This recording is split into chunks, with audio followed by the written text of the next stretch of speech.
absolutely everything that he does in his life, like every minute, every step that he takes is to glorify God.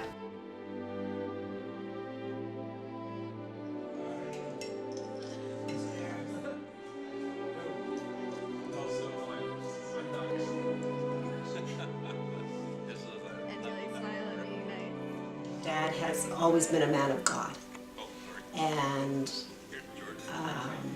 has taught us that God is the most important thing in his life and therefore should be in our life, and that to me is really important. Especially as I get older, I realize what legacy that is to leave behind, that people can say even as you're approaching 80 years old that you are still a man of God.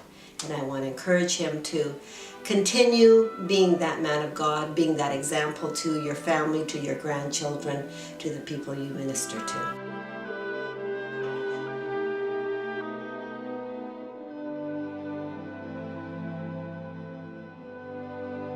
One of my favorite memories is when he descended from the airplane after he flew solo. I was very proud of him.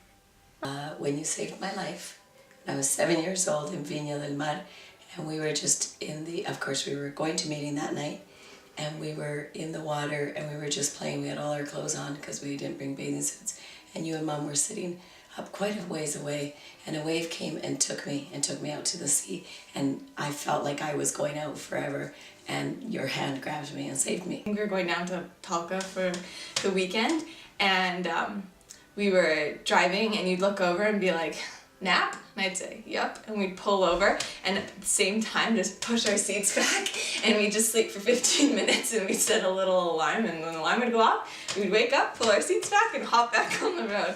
And I also loved taking those long drives with you and just chatting. And after dinner, we were all just sitting around, and Grandpa started sharing stories of when he was a kid, and I don't know if I'd never heard like a lot of stories about when Grandpa was young and like a teenager, and just about his parents, and I loved hearing about it. It was so cool just to, I don't know, just hear like another generation back of kind of where our family's from. His humor and his choreography, his very funny jokes.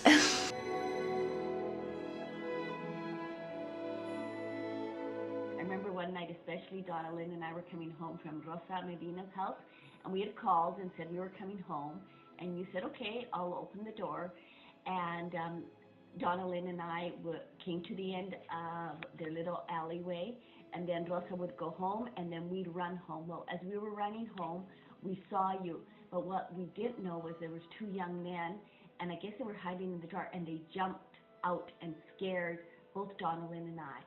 Well, by the time we got to the front door, you had both boys, and especially one, I don't know if it was the taller boy or the big boy, but you had grabbed hold of his shirt and by his neck, and you read him the riot act. And then later on, I remember his mom came, and you took care of business.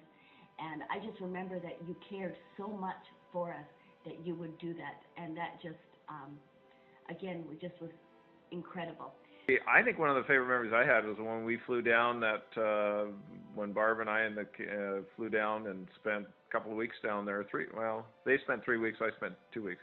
That was just a lot of fun, seeing Chile, getting toured around, seeing where you do ministry and connecting with the assemblies and those kind of things. It was just kind of a fun place to be and just see where you've invested your life and doing what the Lord's called you to do. You took Colleen and I out and Aunt Margaret.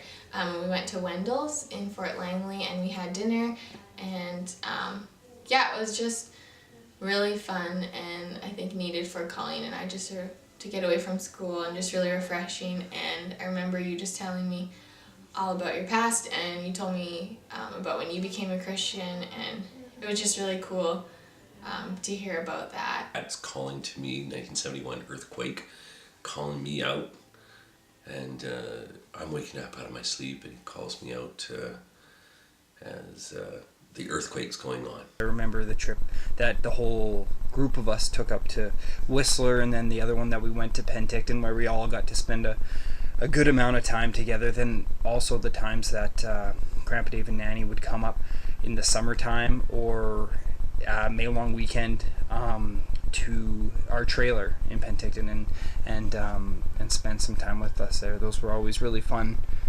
times. He visited Portland.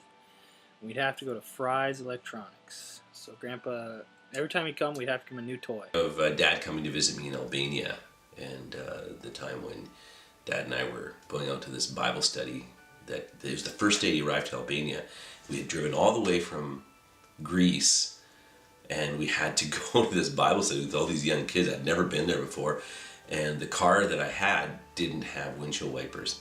And what luck would have it is that it started raining, and I'm driving with my face out the window, and Dad's kind of giving me instructions. It was quite funny. Come home from our dates, and you would be up, because you don't go to bed very often too early, so you would be up and you would ask us, not how our date went, but you'd ask us if we wanted a cup of tea. You'd ask me if I wanted a cup of tea, and we sit and have tea, and next thing I knew I was telling you all about my date. So smart man. That's a great memory. Asking you for your daughter's hand in marriage. Remember calling you back in 1984 from Richmond to Chile asking you for your daughter's hand in marriage. I'm nervous, just like I am now. I do this, how do I go? And well, I'm just going to bite the bullet, I'm going to make the phone call. And thankfully you said, that's fine, go ahead, or whatever. I can't remember what it was, but I know I was nervous. Well, I can hear you. You are saying a few things as we're having the conversation, but I can hear another voice in the background, and it's Donna Lynn. She's laying on your bed, and she's hollering, "Say yes! Say yes!" Question. Anyway, thanks for being part of the creation of your daughter that I could marry. You did say yes, and here we are, almost 30 years later.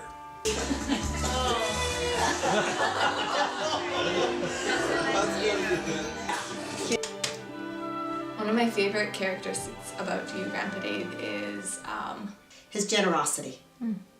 I think my dad is a very generous person with his time, with his money, and I always admired the fact that if Dad had money in his pocket, he was sharing it with anybody and everybody. If there was no money in his pocket, there was no money in the pocket. Like his smile, he always has a big smile, and he has bright eyes.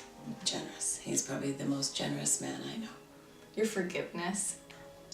How he waits for you to tell him things. He's not invasive, or he's not inquisitive about everything, but he just lets you have your time, and then when you need to talk about something or something has come up, then he's totally there to listen at the time, but he's not demanding or asking questions that makes you want to close off.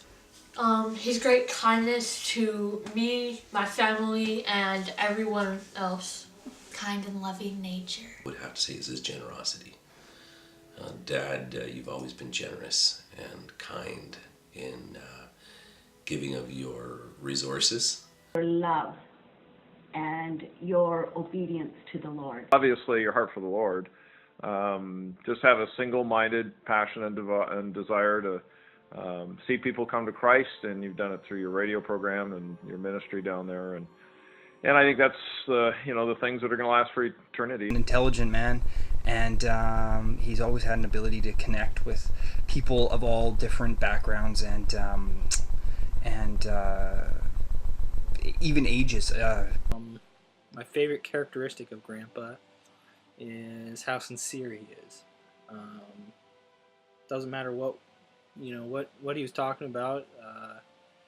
He was always genuine and sincere about what he was talking about or what he believed in, and that just kind of that's always stuck with me.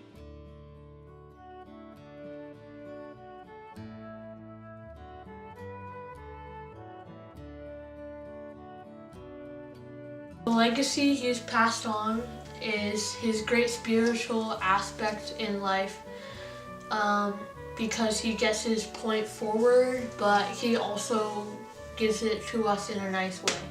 Passion for presenting the Bible and the scriptures to numerous people in your radio work and in your preaching.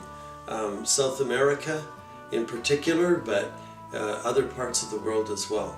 Love the Lord so much that you were willing to sacrifice moving away from your family and then having us all together in Chile for as long as possible just shows your dedication of love to God's work, but also to the gift of family. The legacy that Grandpa Dave has passed on or instilled in me would have to be just believing in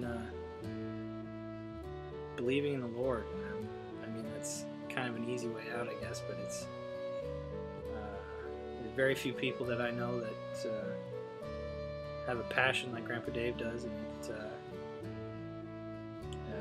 it makes me proud to be his grandson. Always loving God and putting Him first in your life. Just his selfless giving and just his encouraging words to all of us. The way he listens and the way he responds and the emails that he sends. And so I think that it's his wisdom that we've all been a part of, and the fact that they live so far away, however, I feel close to them. 3 different countries. They were in Chile, we were in the States, and then everyone was in Canada. And I don't think I realized it till we were older, but just how rare it is that our family was so close, especially considering how far apart we all were. And I definitely think that has to do with just the way that Grandpa and Nanny raised their kids and how they just like initiated into the grandkids how important it is to be a close family and just have like a foundation of God's love. And yeah, I just really appreciate that importance that they put in all our lives. Left a legacy of a godly man and how to really lead a family. The legacy you have left is not only embedded on the hearts of your children, but I think on your grandchildren, and that's a love, an uncompromising love for God, a devotion to Him, a dedication, service. All those things come to mind, and those are things that money can't buy, and those aren't things that are tangible from a material sense. But what is amazing is that I think that you have left that legacy not only to us, but to where you have labored all these years in Chile, throughout the country, in the 2 little assemblies there in San Felipe and Santa Maria, and you have done some incredible work throughout Chile that has left a lasting impression, and for years and years to come. And so we're grateful for your legacy, and we appreciate what you've left behind for us and are still leaving. Thank you.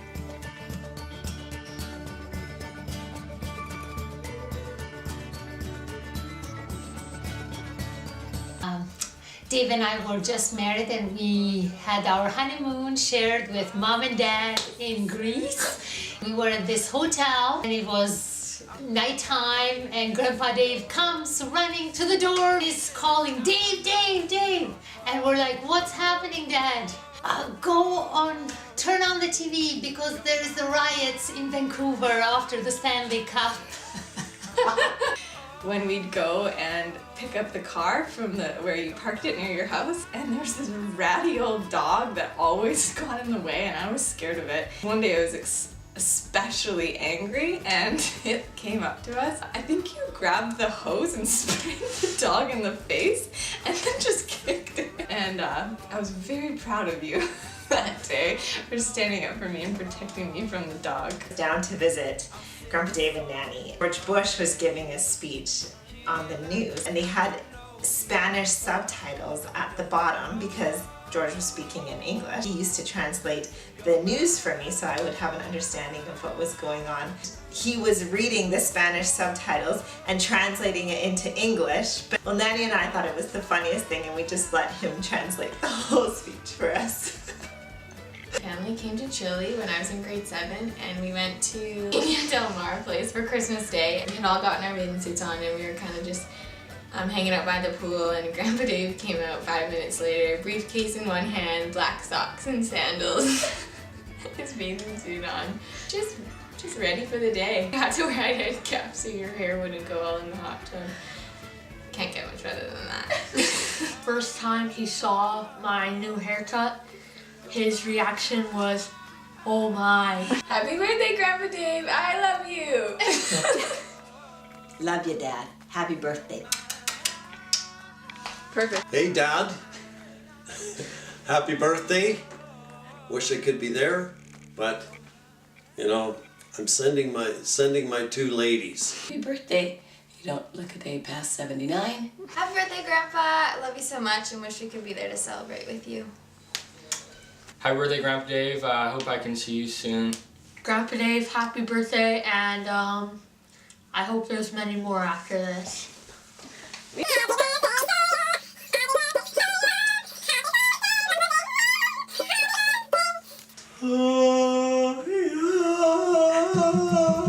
When you see this, we'll be there with you. But happy birthday. Okay. Yeah. Another favorite memory was when you bought Brittany and I these dresses. Favorite memories. Unfortunately, I have to deal with a poor memory to begin with. Oh, are you recording me right now? Is that on? No, I'm Are waiting. you recording on?